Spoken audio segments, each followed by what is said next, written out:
High বন্ধুরা, বৈশাখী রান্নাঘরে আপনাদের সবাইকে স্বাগত। আশা করি সবাই ভালো আছেন, সুস্থ আছেন। আজকে আমি একটা শরবতের রেসিপি নিয়ে চলে এসেছি, লেবু পুদিনার শরবত। এটা খেতে দারুণ হয় আর খুব তাড়াতাড়িও হয়ে যায়। এখানে আমি পুদিনা পাতাগুলো ভালো করে ধুয়ে নিয়েছি, আর এই যে মিক্সির ভিতরে দিয়ে দিলাম।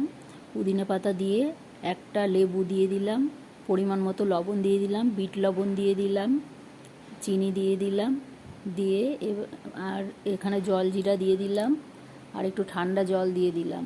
দিয়ে এবার আমি বেটে নেব। এই যে আমার বাটা হয়ে গেছে, এবার আমি গ্লাসে ঢেলে নেব। এই যে গ্লাসে আমি অল্প অল্প করে ঢেলে নিয়েছি। এবার আমি ঠান্ডা জল দিয়ে দেব, একটু বিট লবণ দিয়ে দিলাম, আর একটু জল জিরা দিয়ে দিলাম উপর থেকে। এবার বরফ দিয়ে দিলাম। এই যে পুদিনার শরবত তৈরি হয়ে গেছে।